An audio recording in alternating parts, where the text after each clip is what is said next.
It is just a huge honor for me today to be podcast interviewing Dr. Pooneh Ramezani. She's the CEO and founder of PDM. She is a seasoned dentist of over 25 years. She has built multiple successful top producing dental practices in California and have sold them for multi-million dollars. She has consulted extensively for numerous publications, including The Entrepreneur, USA Today, US Weekly, and Intouch magazine. She graduated from the University of Pacific Dugoni School of Dentistry in San Fran. She was one of the youngest graduates to receive her doctorate degree. After graduation, she founded and implemented a successful dental management and marketing system that transformed her startup dental practices into generating millions of dollars in revenue year after year. She's helped multiple dentists 10x their revenue.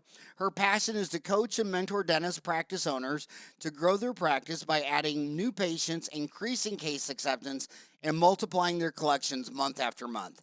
I could read her bio for 40 days and 40 nights, and it's an honor that you came on the show because you graduated from UOP.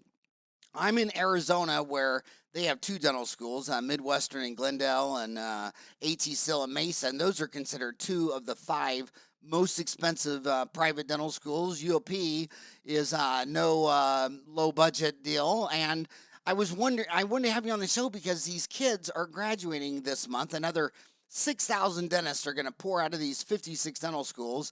And I mean, look at California. I mean, it's the first time there's been an exodus. Tesla's left. I got Oracle pulled out their headquarters, Hewlett Packard. I mean, these are incredibly strange times. So I got to be honest and grounded and hold your feet to the fire. Do you think you could graduate today and do what you did back in the day? Or is this a whole new game out there? Howard, it's a whole new game out there. And if the young doctors that are graduating, they don't have the knowledge, they will not be able to implement and go on with their private practices. I'm sure that one of the biggest reasons why people actually choose dentistry is for them to be their own bosses, run a private practice, hopefully, and have a good retirement and have that all that set up. But right now is a different ballgame.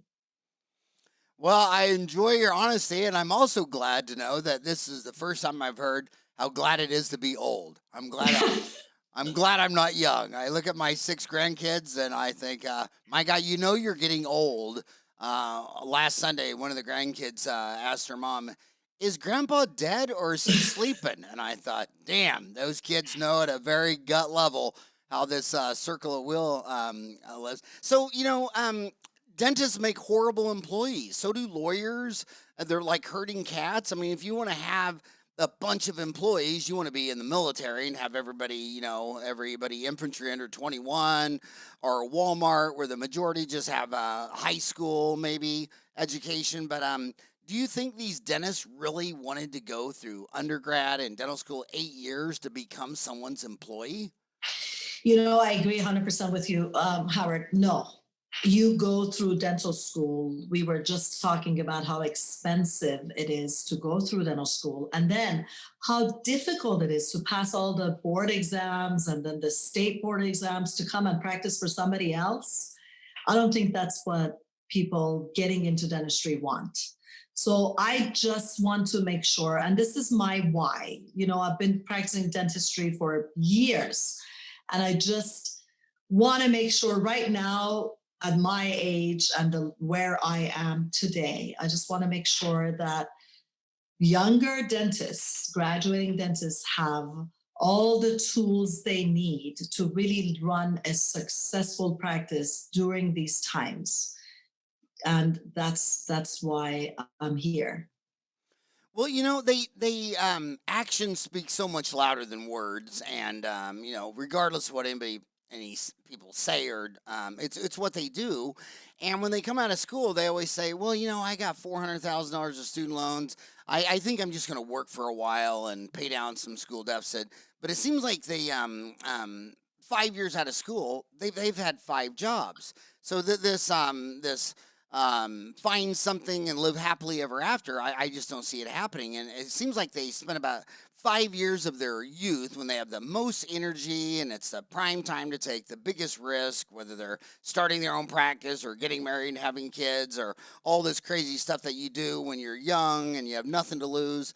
And then by the time 5 years out and they've worked for five different people, not just DSOs, but private practice as an associate, they're Yeah. usually so miserable they decide that it's time, I'm just going to go start out my own. But the DSOs have figured that they pay them just enough money to kill all their dreams, and then they start sitting around thinking, well, I'm kind of comfortable, I'm making 150 200,000 a year. It just seems like a trap. Yeah, absolutely. What if they just take a step back and think about why they are doing what they're doing and think about how they can really build a practice that they'll be proud of in 2 years, 5 years, 10 years down the line. And then what if they can sell that practice to one of these DSOs? What would that feel like? How would they feel if that is an option, right, Howard? Right. It's a big So, it's a big liquidity event. The first one, Orthodontic Centers of America, Gasper was able to do that just because he realized that right now a home is liquid if it's 3 bedroom, 2 bath, 4 bedroom, 3 bath. You can sell that pretty quick. But if you get an 11 bedroom house with a 9 car garage and Olympic swimming pool, it's illiquid. And Gasper realized that all the 3, 4, and $5 million orthodontic practices were illiquid, so he got a big line of credit, went public, yeah, bought a bunch of dental offices, and so they've always been a source of liquidity for an right. office that's too big to sell to someone that just wants it for themselves and get financing. So, but you got to wonder. I mean, this isn't your first rodeo. You saw the Y2K bubble pop. You saw Yeah. Lehman's Day pop. We see none of these DSOs are public, Mhm. so they just trade one private equity big hot potato to a bigger private equity hot potato, and everybody's just throwing the hot potato around. But what would happen during an economic contraction when instead of everybody leveraging up with debt, people started to leveraging down to have their cash flow meet their minimum monthly payments? Do you fear that business cycles always happen since the beginning of time, and we're really overdue for another business cycle downward contraction? Do you fear that if there was a contraction, that some of these DSOs might be over leveraged? I honestly have not liked DSOs, and as a practicing dentist, I think that we need to kind of protect ourselves, and what we need to do as a private practitioner is to again have all the tools that we need. Like, what do they do that we can't do? I mean, there are things that we need to be smart about, right? A practice, the lifeline of a practice is qualified new patients. You get qualified new patients in the door, you're going to be fine. You're going to be totally fine. Not only you're going to be fine, you're actually going to grow your practice month after month. And it doesn't matter what kind of a downturn in the economy we have, everybody needs a dentist. I mean, you have pain, you got to go to the dentist. And then all these moms and parents want orthodontics for their children. I mean, the reason why I chose dentistry 20 some years ago is because of this, because I didn't want to be dependent on the economic turn and what it's going to happen if there is, a recession.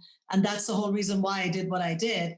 And yes, it is very expensive too. It is a lot of commitment. I mean, you need to go for 8 years after high school, take all those state board tests and the other tests. I mean, this is a difficult thing. That's why not everybody can do it. But there is hope. I think that what we need to do is to really be strong. And what we should do is to help each other out and run our practices efficiently, help as many people as possible, and try to go right in front of all the DSOs. And what you said, don't waste your time the first 5 years, and go from here to the other practice. Educate yourself and go on and take a risk. That's when you should take a risk. Um, I notice in all the downturns, because I graduated in high school in 80. That was, 82 was the worst I've ever seen in my life. I graduated in dental school in 87, right before Black Monday. Then there was the Y2K. Then there was the Lehman Brothers. But I noticed that at every major contraction, the first thing that died in dentistry was marketing. These dentists, it was so sad in 80 or 2000, 2007, where a dentist had um, rented a new commercial pad. They plumbed it. They got it all ready to open, and they knew all they had to do was all the marketing that worked for everyone else. And they would patient flow equals cash flow. And the only thing they didn't realize is during that plummet in 2000, 2008, that the marketing stopped because people got scared and people thought, I'm not going to get too far from cash. You're a marketing expert. I brought you on this show because of your website, profitdentalmarketing.com. Do you think profitdentalmarketing.com will hold up during a contraction? Absolutely. What I want to add to what you just said is, unfortunately, our careers, we as dentists don't realize how important it is for us to invest into good marketing. And as you said, especially in the downturn of the economy, if we want to get ahead, that's the only way to get ahead. What my colleagues, many of them, including my husband, doesn't realize is I think it's an old-fashioned mentality of, oh my gosh, I don't want to spend $1,000. I need to just like stay put. And because I provide great dentistry, people have to just come to me. And that's true. Yes, absolutely. You provide great dentistry, people will come to you, but it's very slow and it's slow pace. If you want to get ahead and if you want your practices to really grow and be successful, you need to invest in marketing. You need to invest in good marketing, meaning when you have to see results, it's called return on investment, right? So you put in $1, you should get at least $2 to $3 back, and get qualified patients in your practice fast. So that's why I actually created Profit Dental Marketing. Is just to show that there is a way to do that. So what there was, marketing is obviously it's very, very specialized. And your husband is an orthodontist, and I always figured I've always noticed since I graduated in 87 that when I graduated in 87, 80% of the dentists did no marketing. In fact, when I took out a full page ad in the Yellow Pages, and I was a dentist in here in Phoenix at 24, when I would go to continuing ed, 60-year-old dentists would let me know that they thought they didn't like that, and they'd say things like, oh, well, if you had prostate cancer, would you pick a doctor out of the Yellow Pages? And it's kind of funny because now the Yellow Pages, I was at it became legal in 73 when two lawyers said that the ban on advertising for lawyers, dentists, and physicians was anti-free speech. And even when the Supreme Court said, you're right, dentists can advertise in 73, when I got out 15 years later in 87, it was still not really a big thing. And now I've lived through the beginning of the Yellow Pages all the way to the death of the Yellow Pages. And but I did notice this the whole way, that orthodontists sell an ortho case for $6,500, and they're going to realize that revenue in just 2 years. For dentists to get that $6,500 back from a patient, it's going to take a full 5 years. So the orthodontists were the first ones out of the gate. They started advertising before the general dentist. When the orthodontists got to 3% of collections to marketing, dentists were at 1. The first dentist I ever knew that 5% of their collections was marketing was orthodontists. And now I've literally seen orthodontists crushing it, spending 8-9% of all collections on marketing. Your husband is a orthodontist. They just got it long before anybody else. Did you agree with that, or is that the way you see it? I agree with it 100%. It all depends on the orthodontist, but I do agree. The same thing you did, I did. I had direct mail is sent over to like all the surrounding areas of my practice. I used to be on the back of the buses, advertising. I used to be on, cable TV and also even radio shows. And people were making fun of me. I spent more than 10%. At one point, I was spending 25% of my collections in marketing. But what I did is I built a practice that nobody else in my very saturated area in Orange County could ever build, right? So it's a one-stop shop. I brought in like a surgeon, to do implant placement. I have a full orthodontic, bay. I have everything that the patient would need and their families. I brought it all in that one practice. And so what I did is I established myself as the authority in that area and also put in, hygienists and dentists that could help the patients. And by doing that, I got a lot of patients. And then every single patient personally would get an email or a text or even a call from me saying, "Oh, welcome to our practice, if I could help you in any way." So I spent a lot of time internal marketing and doing things that a lot of dentists, they say they don't have the time to do it, but it makes a big difference. Big difference. Um, my question also, does demographics matter? Like I noticed you graduated from U of P in San Fran, but then you went all the way to the other end of the state. You went south of Los Angeles. You're all the way down in Fullerton, California. Fullerton is that Johnny Cash's prison?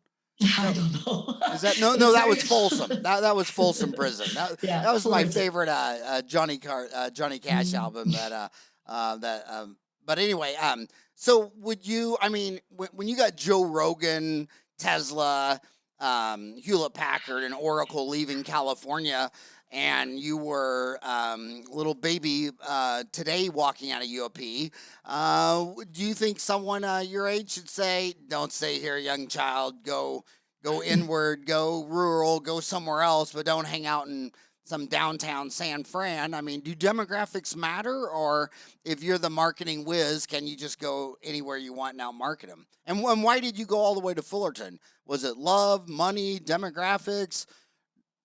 So, yeah, when I graduated from dental school in the 90s from UOP, my first office that I opened was in Sunnyvale, California, which is in Northern California. And then within about a year, I opened a second office in San Jose, California. The reason why we moved south is me and my husband, both of our families are here. When my son was about 3 years old, my mom came up to help me. And then she's like, "I'm done. I'm going back to Southern California." So at that time, we decided to, we had practices for 10 years to just decided to actually move down and start from scratch. When I came here to Southern California, everybody was telling me, "You did the wrong thing. Market is so saturated. Every corner is a dentist." But what I want to tell you guys is, yes, absolutely. If you go to a rural area and you're the only dentist within the 10-mile radius, maybe that would make a difference, maybe not. Who knows? But if you're willing to stay where you want to be, meaning in a metropolitan area where you are from, let's say, and there are 10 dentists around you, if you know the way to market, if you know the way to bring in qualified new patients, you're going to be absolutely fine. Everybody else is about a year is going to come back and be jealous because you have a practice that is thriving and they don't. So there are tools that you need, and you need to learn how to do them correctly. And don't be shy or scared of spending a little money to make money. I mean, that's the bottom line. Yeah, and they should know that. I mean, they just spent 8 years becoming a dentist for the whole time. I always thought continuing ed was weird. Like Dental Town, we have 400 courses. They've been viewed 1,000,000 times, and they're $36. And people are always saying, "Well, I don't know if I want to spend $36." Like, dude, you spent 8 years of your life becoming a dentist, and it's a course on treatment plan presentation, and you're balking at $36. When dentists, I always wonder. I see the younger kids bias towards marketing and the fact that younger kids hate direct mail. So they just, they're going to do everything on Facebook. And then you look at them and they're building an implant practice. And I'm like, I'm pretty sure grandma still goes out and gets her mailbox. Hell, it's her only event of the day. My mom talks about getting the mail. It's like, Jesus is coming over for lunch. And my gosh, older people like me, I just see it so simple. Direct mail. If you want a patient and you get a 1% return, then if you want one patient, send out 100. If you want 10 patients, send out 1,000. If you want 100 patients, send out 10,000. I mean, to me, it's a no-brainer. And when I look at solid research on advertising, they still say direct mail and email blasts. An email blast on a permission-based email. Like in Dental Town, they give us permission to send them a daily email. But permission-based email marketing and direct mail is still rock solid. But it seems like every millennial dentist I know wants to do the whole thing on Facebook. And is Facebook still all that in a bag of chips? And I know I'm biased because Facebook, Mark Zuckerberg's dad is a dentist, and Ed's been on the show 3 times over the years. But is Facebook still the foundation of your PDM marketing, profit dental marketing? So whatever you just said is absolutely correct too, Howard. You're right in a way that, yes, there are certain group of population that are still getting their mails, going and opening the mailbox. But what you are doing with direct mail and things like that is kind of like going after everybody or anybody. You cannot be very selective in the type of clientele or type of patients that you want to bring in. So yes, the foundation of PDM is Facebook marketing, but it's correct Facebook marketing. So for the past 5 years, we have really perfected the funnel and the way that we target patients for each dentist. It's all different depending on their practice, what they prefer, and what type of a patient they want. So you can either go very granular and go after, the type of patient that you want, be very granular and go after that type, get that type of a patient in, and make them a paying patient, as somebody that wants to do the treatment. Or you can kind of like throw a needle in a haystack, and just go try to find it. And that, I think that now one of the advantages that all the new dentists that are graduating have that we didn't have, Howard, at that time, is this kind of going after the right type of patient for your practice and not really throwing your money away. I don't know how much you were spending, but every time I did direct mail, it was about $8,000 out of my pocket every time I would do like one mailer in my area. With Facebook ads, with $8,000, you can generate anywhere between $20,000, $30,000, $40,000 in return. But with $8,000 of direct mail, you don't know how much you're going to generate. You don't even know if you're going to get 10 patients to come in and commit to $1,000 treatment each or not. So I think it's a no-brainer. This is an advantage that they have that we didn't have. But we need to be smart and go with like the technology and what's available to us in marketing. I think that's a smart choice. So when you're helping your husband, who are you marketing to? The mom that pays for the ortho, or the young kid who wants to go to the cool place by the high school? So we really sit down with our dentists and orthodontists and go over everything with them. What type of who would be the avatar patient, the ideal patient that you want walking into their door?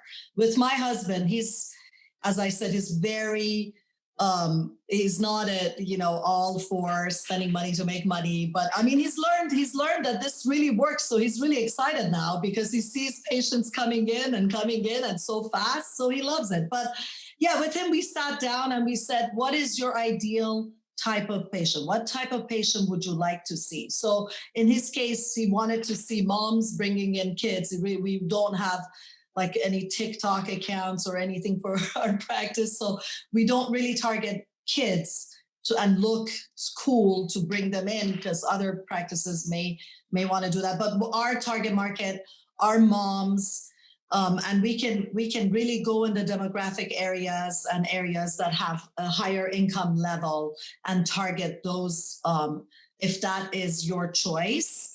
and getting those in. And we always, because our practice actually has a general practice and an orthodontic practice, so we actually convert 99% of them into general patients as well. So, and then they refer patients, they love the practice, so when they come in they refer other people too. So really, $1 spent on your ads brings in a whole lifetime value of this patient is a lot more than just what they spend on their orthodontics. I'm always amazed. You mentioned earlier the funnel. I mean, it's just crazy. I mean, the art and science of trying to get a grasp of the macro for me over the years is the funnel is looks to me, from what I can tell, is for about every 100 people that land on your dental office website, only 3 call. And I'm thinking, God, that's a low conversion rate. Why don't you fix the other 97% not calling? And then when they call, whoever answers the phone only converts about 1 in 3 to come in. So that's another 2/3 drop off. And then when they come in, due to treatment plan presentation skills, they need 3 people with a problem before 1 accepts treatment. That's a huge failure rate. And then with all of that, the dentists who own their own practice still net 244. And it's like, my God, if they went back and fixed their treatment plan presentation, the front office answering the phone conversion, go to the website, why did 97% bounce off and go somewhere else? It's like that funnel is so pathetic, yet doc still is going to net 244,000. How do you get dentists to focus on their funnel and say, dude, just fix any part of that funnel and you're going you're going to double your dreams? So, because me and you both are dentists, we actually think this way, and you're absolutely right on this. I mean, Hey, I got to stop with you right there. PDM, Kyle, she has said I am absolutely right. This is the 4th time. I'm going to call this podcast. Pooneh says Howard is exactly right. End of story. And we'll just edit out everything except for when she says you're exactly right like 4 times, and that'll be the whole show. But yeah, they I mean, don't you agree that anything on that funnel fix could double their practice? Yeah, I agree 100%.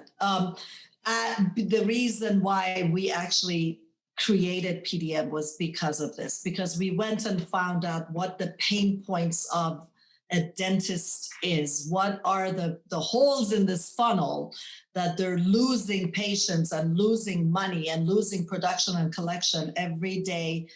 And so we try to bring in everything together and give them a solution, meaning, okay, so we run the ads for the dentist. We actually do lead nurturing as well as lead generation, meaning that I have a team that I have personally trained to talk to these potential patients to try to have them set up appointments. We actually place the appointments on the doctor's schedule. We then train their treatment coordinator and also their office manager and the dentist to try to improve in their closing rate. And we hold their hand every step of the way until they actually close the case and collect the money. So we go from A to Z and we're there every step of the way. Because if we don't do that, that's when the problems come. That's where the holes are inside the funnel. That's where they see no results, spending money in advertising or even Facebook ads. Media buying is not a big deal. A dentist may say, oh my God, I'm going to sit by my computer, go on my Facebook ad account and spend $100 on ads to see what I'm going to get. That's not the problem. The problem is after you spend that $100 in ads, when you have the leads, what do you do with them next?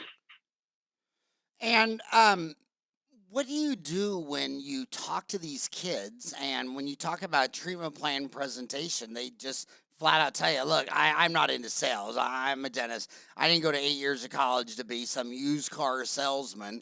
And then you look at the the stat that I think just explains dentistry's problem in a nutshell is that the average American in their lifetime between 16 and 76 will buy 13 new cars, averaging 33,560. And then you look at the dentists when they retire, 95% of them will have never sold a single case for 33,560. But every time you find 100 dentists, 5 of them. I mean, how many times I've been in a medical dental building where there's 8 dentists in a medical dental building, they're all average, but this one guy, Friday's always open, and on Friday he's a conductor, and Friday, he presented a new car smile makeover, take all the old stuff out of your teeth, and he brings in an endodontist to do the 4 root canals while they're asleep. He brings in an anesthesiologist, and he brings in a periodontist, sinks 3 implants, and they're there for 3 hours, and they do some big 25, 30, $40,000 case, all that stuff. Why do you think 95% of the American dentists can't sell a full mouth, brand new smile makeover car to their patients when, regardless of where they live, those patients, no matter what you think of their economics, are going to buy 13 new cars in their lifetime? And this dentist is convinced they don't have any money. And if the god of dental insurance doesn't only gives you $1,000 a year, we're just going to work on the shittiest tooth in your mouth for this year. And then next year we'll work on the next shittiest tooth. Why do you think they have that mental block against selling and just swinging for the fences? I mean, look at the greatest all-time people of baseball. They had the most home runs, but they had the most strikeouts.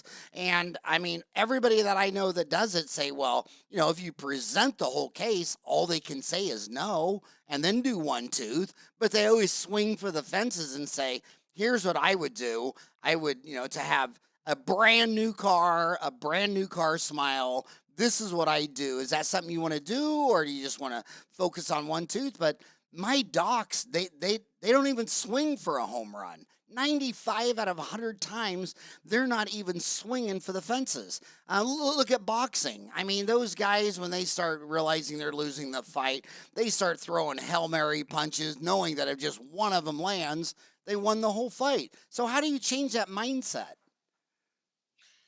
I think it all has to do with their dental training. None of the dental schools, we have very good dental schools in the US, actually trains us dentists to come out and really, what you said, present the whole treatment plan and not be afraid or shy to tell the patient, look, this is what you need from A to Z. Here's what you need. Not just focus on one tooth where they have pain and come back because the insurance doesn't pay for this. They only pay for one tooth at a time. So it's going to take you 30 years to fix all these 30 teeth in your mouth.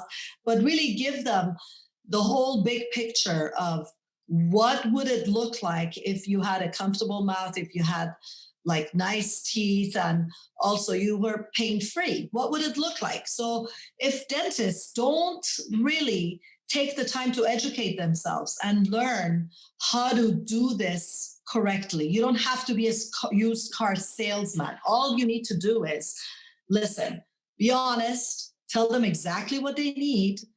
And the worst that's going to happen, they're going to say no to it, and have a good treatment coordinator or somebody. If you don't want to present it yourself, which I think there's no problem with dentists presenting their treatment plans. I honestly don't think that there is a problem with that. But if you don't feel comfortable talking about dollar signs or money, just give them all the education about each and every tooth in their mouth. Tell them how you're going to help them feel better, look younger, and then just have your treatment coordinator come in and tell them how much this is going to cost. As you know, if you want to get this treatment done, what is it going to take? And make sure that they're honest about it, and you're there to support them as far as their, questions or if they need anything. And you just watch what's going to happen. You will be surprised that many of these patients are going to buy your treatment plan. They're going to be happy about paying for their services. If they don't pay in your office, they're going to go somewhere else that they're able to sell a full mouth treatment plan to these patients, because they want to be happy. They want to look younger. They want to feel better. So you want to take it or you want to send it away? What do you want to do? So when I'm on your website, profitdentalmarketing.com, There's so many things to talk about: Facebook advertising, website development design, lead generation, appointment setting, videography, consulting and team training. We talked about Facebook. I want to go to website. I mean, if 100 people land on your website and only 3 convert to calling, there's obviously something wrong with your website. And when I talk to dentists, I mean, I see this huge disconnect. Like you could be having lunch or dinner with some dentist, and all he's talking about is implants. The only reason he's in Phoenix because there's some big implant symposium or whatever. And you're sitting there talking to him, and you Google him, and you look at his website, and you can't even tell on his own website that he's in love with implants, that he's 1,000 miles from home right now at an implant course, and the guy's just drooling talking implants. It's like, I can't even match up any dentist I'm talking to, their passion with their own website, and then it's got a 3% conversion. So what percent of this marketing do you think starts with the major problem, just the website, which is probably he bought at a convention? Most of them were at a convention 5 to 10 years ago. In fact, the older ones that are, I turned 59 this year, a lot of them don't even know that a gazillion years ago, iPhone stopped supporting some of these images, and you go to their website and there's black squares. It's like, are you kidding me? There's been a black square on your website. What would I forgot what Apple quit supporting? What was it? PDFs or what was the image? It's like, but how much of this do you blame on Doc's website? I think it has a lot to do with what type of a patient they're going to see in their office and how many of those patients are actually going to convert and call to set up an appointment. Websites are very important. We're living now in the year 2021. Website needs to be up to par. You go and look at your competition and you see that there's some docs have invested time and money into their website. Some of the doctors that we work with, what they are really passionate about what they do. They're really passionate about helping people. They're really passionate about their practices, but none of that shows on their website. They have somebody that has done the website use the stock photos, the same stock photo you see in tens of websites, hundreds of websites.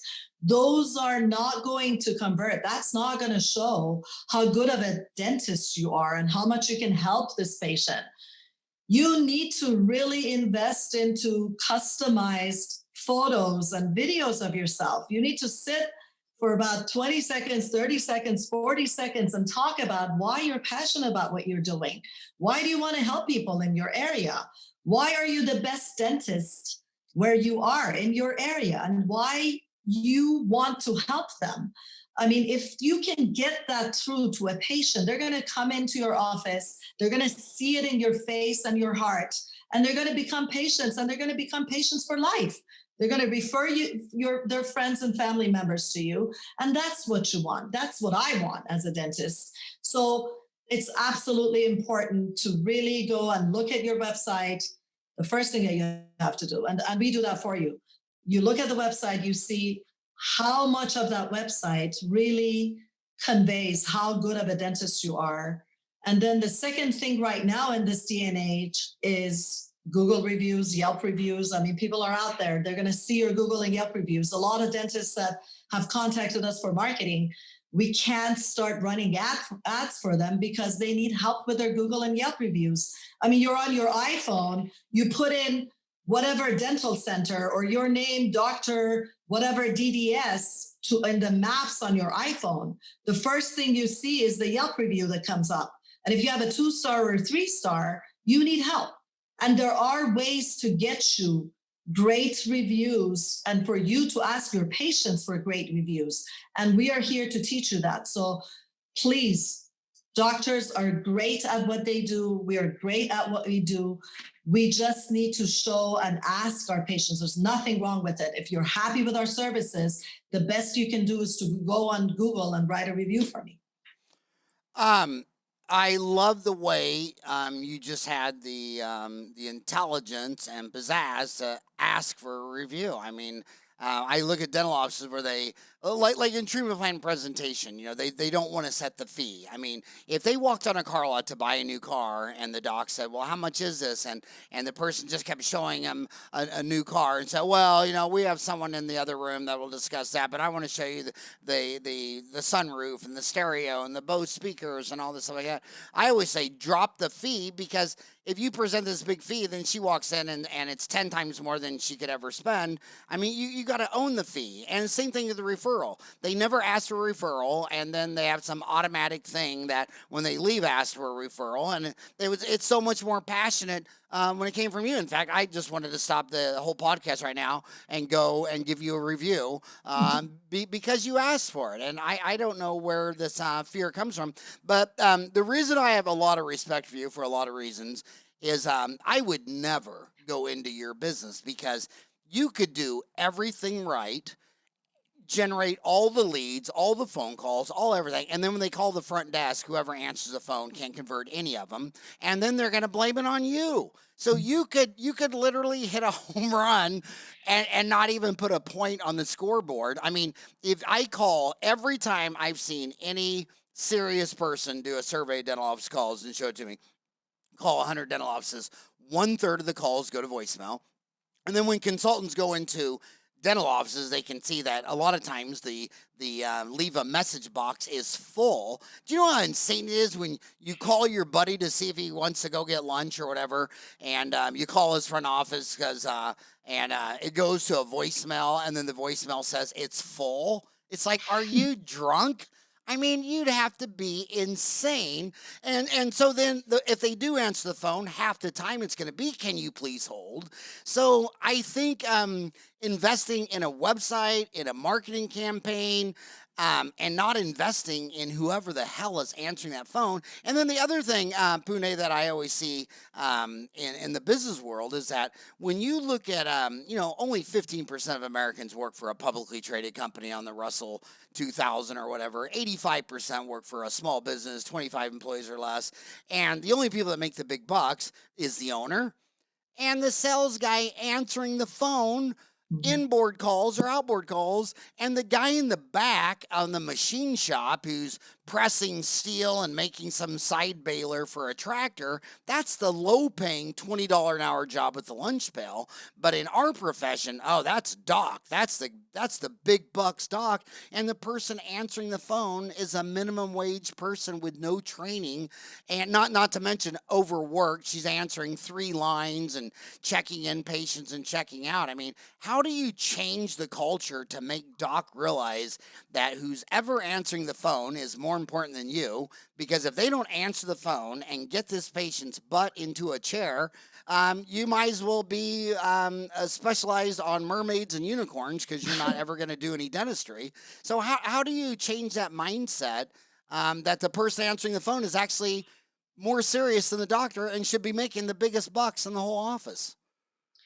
It all comes back again to educating yourself, and also knowing that every single team member does something that is very important in retaining that patient and actually having that patient be happy to refer other people. So answering the phone is the first thing. First team member, they need to be trained. They can't just go by, "Oh, whatever, it's okay," or "I'm going on my lunch, I'm going to put the phone on answering machine," because they do that. It's happened to me many, many, many times. And this is the way that I've learned over the years, is educating and training your team members one by one is very important, from the person that answers the phone up all the way into your front desk when they check in, and then they going into the dental assistant that actually takes the patient to the operatory, taking x-rays of them, and then for the doctor that comes and does the exam, and then the treatment coordinator. They all need to work together, and they all need to work in harmony, and everything needs to be positive, positive, positive, positive, for that patient to be a patient of record, for them to stay and have you do their dental work, and also refer other patients and stay for life. And that's what a dentist needs in their practice. So everything needs to work together. You cannot go and say, "Oh no, the front desk It's okay, I don't have time today, so I'm not going to say anything. They know that they have to pick up the phone and make appointments. That's not how it works. But having, again, working with a dental marketing team that is a dentist, like me, it actually helps because we solve that issue for you. We actually do all of that for you and train your team, your front desk, to actually take care of this after we're done bringing in the patient so that they can nurture these leads and turn them into patients. Well, I've been talking the whole time about PDM, which is profitdentalmarketing.com. I'm going to switch over. You talked in the earlier that, if you set up a practice and you decide you want to move I think it's interesting what you just talked about, because I look at all the dentists who, when they retired, their dream was to move to Costa Rica and go fishing all the time. I know some that went to Philippines, Thailand, Australia, and they almost always move back every single time because it was their dream, but the grandkids trumped the dream. It's the family. So if you find yourself 4 or 5 years out of school and you built this $1 million practice, and now you fell in love, you made a baby, now you realize, the meaning of life, I really need to go get back by mom and grandpa and all that kind of stuff. And I'm sure grandpa trumps grandpa, because if you go to every funeral, when grandpa dies, it's always fist bumping. Good man, good man. He had a good life. Everybody's just saying that he had such a great life. But when grandma dies, everybody's bawling and crying, and so I'm pretty sure that the grandma is more important. But you can do a liquidity event. You can just sell your practice. You said do it to a DSO, whatever. But you are such a little stud. You not only did you build offices and sell them, but you even went into the Dr. Bright. You went into selling mouthwash, toothpaste, and my earliest idol, Dr. Bob Ibsen, did that in California, and he was in California, and the California, it happens there first, and then about 10 years later, it gets to where I was born in Kansas, and he realized that it was all going towards amalgam-free, it was all going to natural looking, and he didn't think the Southwest Airlines toothpaste of Crest and Colgate were good for composites, and so he thought they needed new toothpaste and mouthwash for composites. And my God, he was a legend. And I mean, and you're off flying in the same direction with drbright.com, who you started no less with your other brainiac sister, Paris Sabo, who's a breast cancer surgeon. So tell me about your journey of Dr. Bright. And was Dr. Ibsen, was he a mentor in your mind through any part of that journey? Yeah, so back in 2015, me and Paris kind of got together. She's a breast cancer surgeon, as you just said, and was practicing in a cancer center, very prominent cancer center in Beverly Hills. And she came to me and she said, oh my God, there are women in their 20s and 30s, with no family history having breast cancer. So they say it's environmental. What are we doing? What are we eating? What are we putting in our bodies and in our mouth? And so what's going on? As a dentist, graduated from, one of the better dental schools in the US, I never even knew anything about ingredients or what happens or what's in Crest or Colgate and what should we not use. But what I learned, and I did a lot of research, is a lot of ingredients, almost 2,000, are banned in Europe. And so those companies that are American companies, when they go to Europe, they reformulate their products for European market.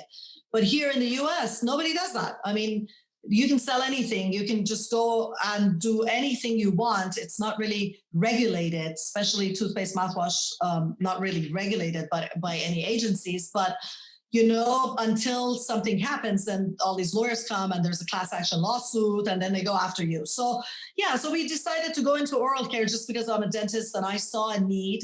We actually, the first product that we brought out to the market is an in-office power whitening product. It's similar to Zoom, but it's about a 15-20 minute product. We sell through Henry Schein and Patterson Dental to the dentist for in-office whitening. So from there, we built a suite of products around that product. None of our products have any artificial sweeteners, colors, anything like that. They're all toxin-free. We just released our and we were in R&D for a long time. It's nanoparticles of hydroxyapatite. They've been using this in Japan for years and years. There's a lot of research that hydroxyapatite is a very good ingredient to help remineralize enamel, and it's safer than fluoride that's in almost all toothpaste and mouthwash. So this we're very excited about. And yeah, Dr. Bright takes a lot of my time, but I love it. I think that, being an expert in dentistry and having dental products that actually serve a purpose and take care of people's problems is I'm very passionate about it. It's great. You said you're Persian, which is Farsi, Iranian. I think I find the Iranian stock market the most telling fact right now. Everybody, the stock market's going massively up during a pandemic. That doesn't make sense. Real estate's going massively up when there's actually a shortage of materials and housing slow down. And I think Iran's stock market has done the best this year. And the reason is that because since they're limited with sanctions, people don't want to hold the currency. So they've thrown it all into the stock market. And that's the same reason they're throwing it into Bitcoin. Not that they ever think you're going to go to the dentist and pay for bleaching with Bitcoin. It's a store of value. It's not a transaction. Obviously, when you buy something with a debit card, it's costs 1/100,000th the cost of buying it on blockchain technology. It's just blockchain is just the most expensive, slowest, most energy intense way to do a transaction. That's not the future of it. But I think watching Iran, she gives the secret of what's going on, and that is when $1 in every $4 are in circulation today were printed in the last year. And remember, and people say, well, it's the same debt levels during World War II. In World War II, the people took their cash and they bought war bonds for a nickel a dollar a year return. That's very different than nowadays, where they just say, well, we're not going to collect the money in taxes because we know we couldn't, so we're just going to print it all. And when they started printing it all, the stock market shot up, real estate shot up, and like I say, the Iranians, they're just the absolute ground zero reality of what's going on. They just say, well, if we have no other option but to hold the Iranian paper currency that the government can print, we're just going to throw it all in the stock market and Bitcoin. And these are truly interesting times. And I think the best fight against inflation is there's only two strategies. Inflation is here. I'm 58, and like I say, I graduated from high school in 80, and you got to be about my age to even remember it. Even if you were just 5 years younger than me, you weren't driving a car, and if you're not driving a car, you're clueless. You live in a video game bubble with your mom. You're not into any form of reality. You're not in reality till you actually turn the ignition and have to find where you're going.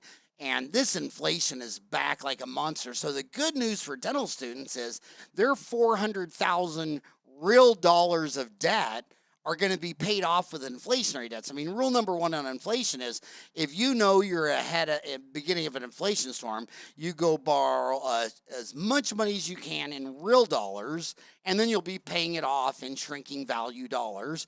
But the other thing is, you have to have the power to price. And the best example is, let's say you drink milk every day, and milk is $1 a gallon.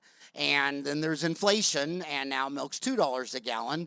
But if you own the milk cow, and you're signed up with a PPO plan that says you can only sell milk for $1 a gallon, now your costs are going up, all this kind of stuff. It's having the power to price. And if you have the power to price and you can raise your prices are rising with inflation. But if you're on a fixed income, you're on an hourly wage, you only get $10 an hour, or you get Social Security check, or you're signed up to a PPO where you've agreed to these fees. So I think the young graduates, now that we are obviously into a bout of hyperinflation, you could not call this, inflation's ticking upwards. No, last month was the highest inflation we've had since 2008. And you got to look at the base products, commodities, and commodities from corn to copper to lumber, they're all just exploding. So it looks like these dental students are going to be able to pay their dollars back with cheaper dollars. That's great. But if they're locked into a PPO contract where they don't have the power to raise their price, and then that makes things like what you're doing, where with Dr. Bright, where you can sell things where your PPO isn't setting the fee on clear aligners. They're not setting the fee on implants. They're not setting the fee on anything you sell at the office that's not a cleaning, exam, x-ray, and filling. So do you think that this is Dr. Bright products are going to be more important as we see a comeback of the 1970s, 1980s inflation era? I think so. I think absolutely, because when when I was very young and graduated from dental school, I had the same kind of a mentality in the back of my mind. Oh my God, I'm a dentist. I started this practice from scratch. It was actually in a shopping center at that time. And this was back in like 98, 97.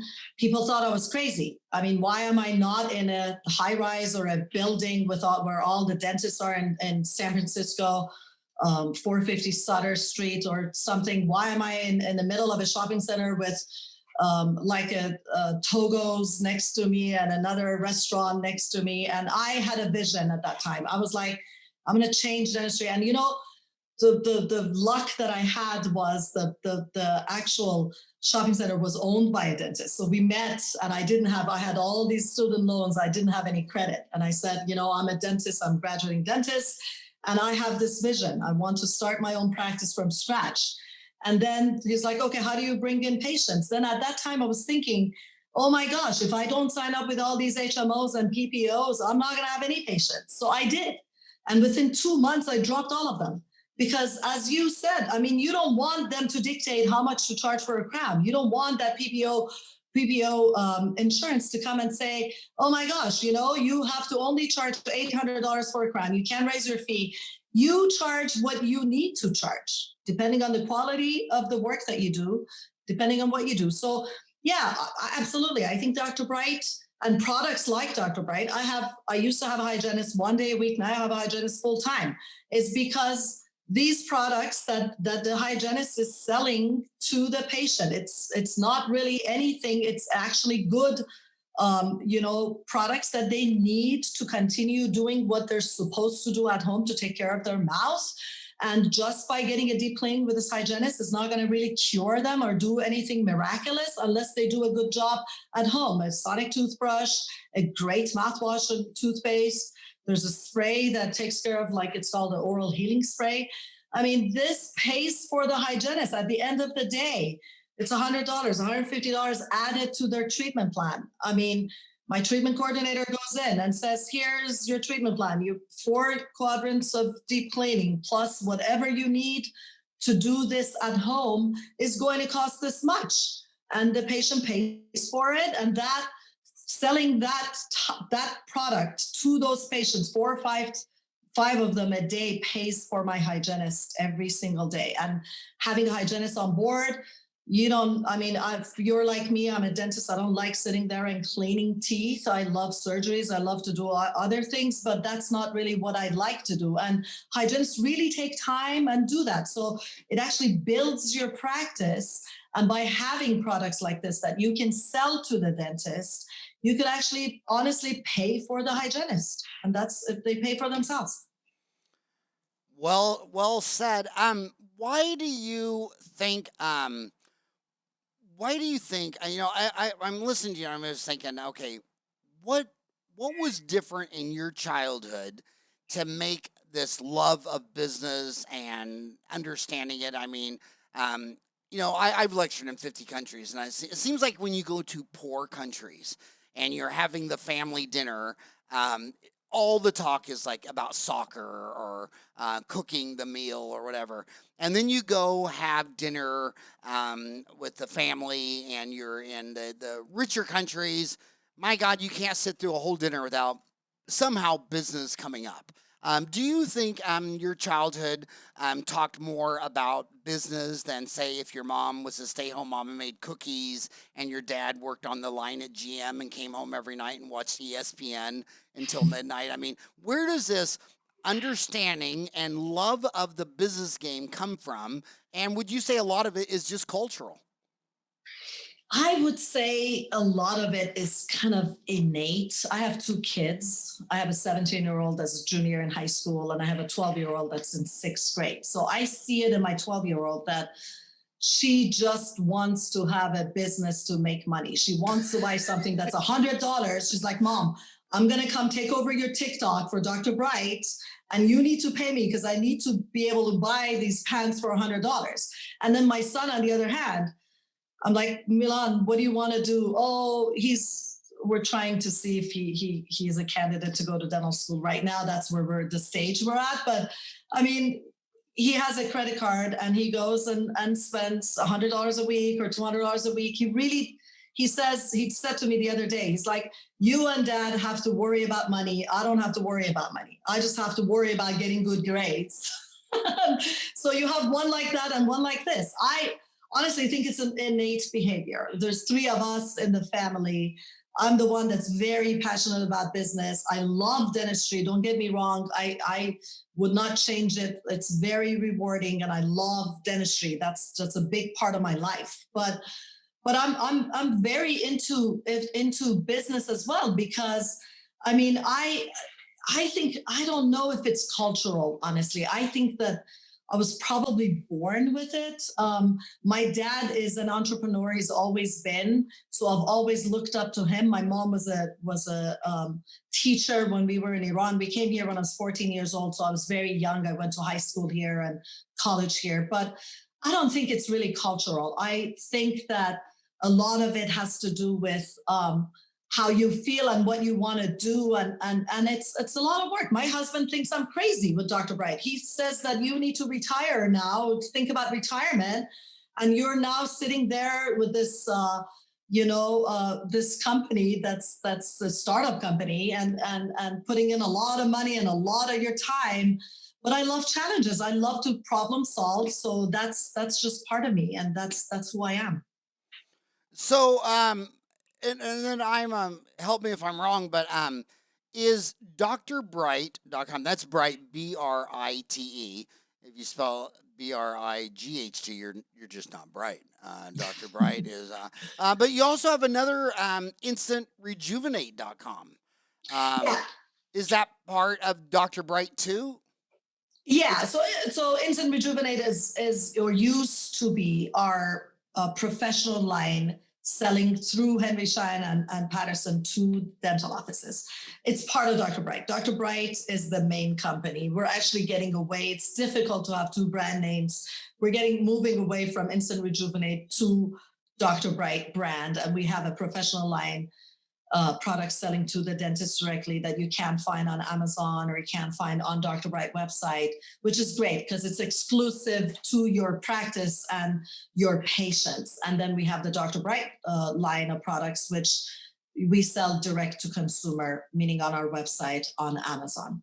So Dr. Bright is direct to consumer, B2C, and Rejuvenate is doctors only, business to business. Yeah, it's a B2B, exactly. So that is great, because I remember when I senior dental school, they came out with the first really popular electric toothbrush, and it was called Interplaque, and they were going to sell it to dentists for lower money. And so I bought a whole bunch of them, and I bought them for X and sold them for more, and it was a great deal. And then all of a sudden, I wasn't even doing it for like 6 months, and a patient just said, wait, I just went to Walgreens and I got it for this price. And I thought, that's less than they're selling it to me with the professional discount. How could they do this to me? Because back in the day, the toothpaste companies like Crest and Colgate, they'd say, well, we'll give you support materials and samples and all that because your recommendation has value. And we want all the dentists recommending our toothpaste. And that was a big part of their getting word of mouth referral from the dentist and the hygienist. So I would think that the dentist would care more about Rejuvenate than Dr. Bright if they could sell it and make a profit. Am I right or wrong, or how do you see it? Yeah, you're right. So same thing happened to me. I was selling Sonicare and they gave me a great deal on Sonicare, and I had a Costco across the street from me. And one day a patient came really angry. Oh my God, I bought this for $165 from you, and I went and saw it at Costco for $140. I want my money back. So you don't want, as a dentist, we're not in the business of selling products just to sell products, or else we would have went and opened a store to do that, right? So we're in the business of helping people. We're in the business of giving them the tools that they need to take care of their teeth and their mouth when they're not with us, when they're not getting their cleaning done in our office, they're not getting work done. Majority of the time, they are taking care of their own oral health, meaning they're brushing, they're flossing, they're rinsing, they're doing all that, right, themselves, or whitening. So the reason why we came up with Rejuvenate or Instant Rejuvenate is because of that, because I don't want you to go and recommend a product to a patient that you can buy or see it on Amazon, because people are smart. Right now, they take a picture right then and there, and they go on Amazon and check to see how much Amazon this product is selling. It's very different than how it was 20 some years ago. People are smart. You don't want to lose patients by selling products to them just because they found it at Walgreens or at Costco for cheaper. You want to give them exclusive products that are only available through your dental office, right? And so the way you kind of present it is, these are the tools you need to take care of your mouth and your teeth when you're not here and when my hygienist is not cleaning your teeth. And do you, Dr. Bright Naturals, if you go to Instagram, your Dr. Bright Naturals, hell, wait a minute, you got more followers than I do. You got 1.5 times as many followers as I do. You know what's really the most embarrassing is my oldest sister, who's a Catholic nun, has a YouTube channel. She has twice as many followers. Twice as many people are listening to my sister, who's a nun, and you selling Bright Naturals. This is a humiliating day for me. But is Instagram, I would think, more kids than Facebook? I mean, my mom's on Facebook, but all my nephews and nieces are on Instagram. How do you compare your Dr. Bright Naturals Instagram account to, say, your website, which is drbright.com? So Instagram is younger, and same thing with our marketing for doctors. We do the same thing. We have to kind of judge to see what type of age range, who are we really looking for. Our target consumer is about a 30, 35-year-old mom, and you see them more on Instagram for Dr. Bright, and you see them more on Instagram than you see them on Facebook. So when we are trying to do promos or any type of ads, we go after the target consumer, which is a mom in their 30s. And that's why we use Instagram. That's our first, or it's our biggest social media platform. And if someone wants to follow you on Instagram, what is your Instagram? Or do you have your own personal account? I have a personal account, but it's not public. It's private. It's just my family account. But we have Profit Dental Marketing on Instagram. I would love for them to follow. We do post, and we're actually hired somebody now. So we have. What's the name of that one you said? It's Profit Dental Marketing on Instagram at Profit Dental Marketing, PDM. Profit Dental. There it is. Yes. And so that's where you want them to follow you on Instagram, is Profit Dental Marketing?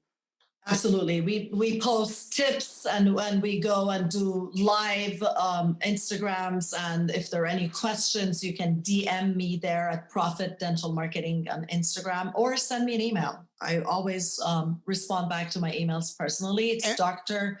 Pooneh at profitdentalmarketing.com. DRPOONEH at profitdentalmarketing.com.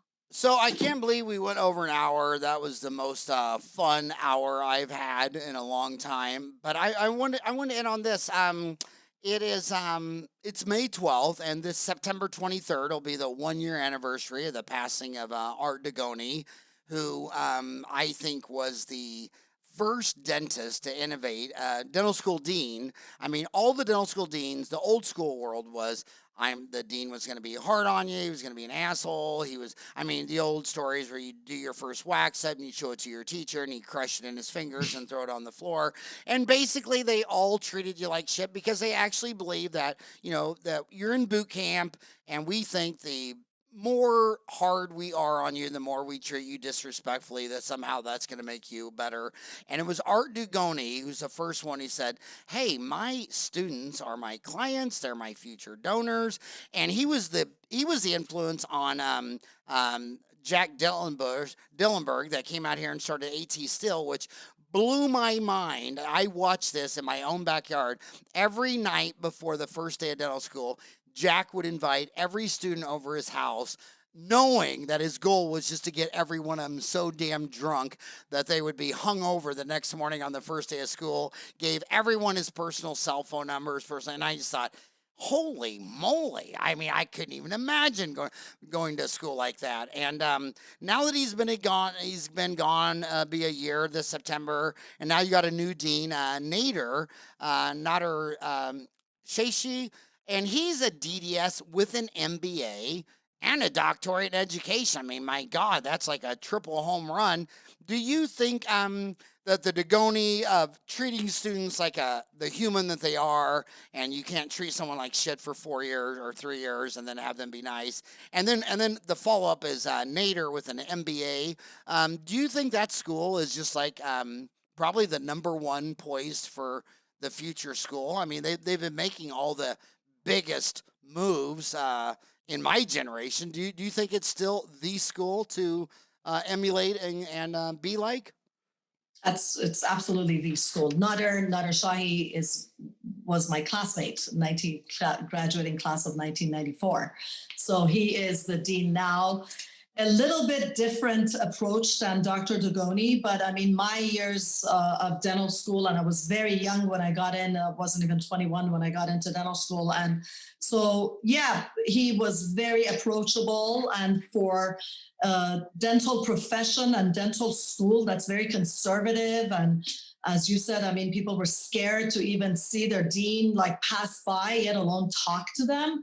It was absolutely amazing. I felt so welcome, and that's the whole reason why I am part of the alumni now. I support all the events, and I just love it. I think yes, there's a lot of money that they charge, but the education that you receive, one, and two, the connections and how they treat you as a human being. You're young, you're there. It's a lot of pressure and a lot of hard work. You don't want to be in a very cold, also isolated area. You want to be where you feel like you're welcome. I think that this is the way of the future. Hopefully all the dental schools are going to catch on and do this. And it was a great loss for Dr. Dugoni to pass away. He's an amazing human being and really pioneered this approachable aspect of, oh, I'm a dean and you're a student and this is not the way it is. He would always come and just like engage in small conversations with me. That was my first year dental student. It was amazing. I mean, I felt so good. You know, they always pass away right after their wife does. When their wife passes away, you can count them down. You said you distributed through Patterson. I'll remember Pete Frechette. The minute his wife died, he just fell apart. He was dead in 6 months. Richard Nixon. I mean, it's always the case that when men lose their spouse, they just do not do well. But can you remember any massively inappropriate stories that Nader did while he was in dental school? Because I want you to invite him. I would love to have him. I've never had a dean come on the show that also had an MBA. I'd love to have Nader on the show. And if you told him you were going to come back on the show and start sharing photos and stories of every inappropriate drunk thing he ever did in dental school, I think we might be able to get him on the show. Do you think you can swing it? You better try my best. My God, I'll help you write the story. You had to hold his hair while he was puking in the toilet. I mean, this story could go on, but I really think if they're going to graduate $400,000 in student loans, maybe the dean should be like Nader with an MBA. I mean, this is getting real world, and with the DSOs attracting all the private equity money, again, none of them have impressed me.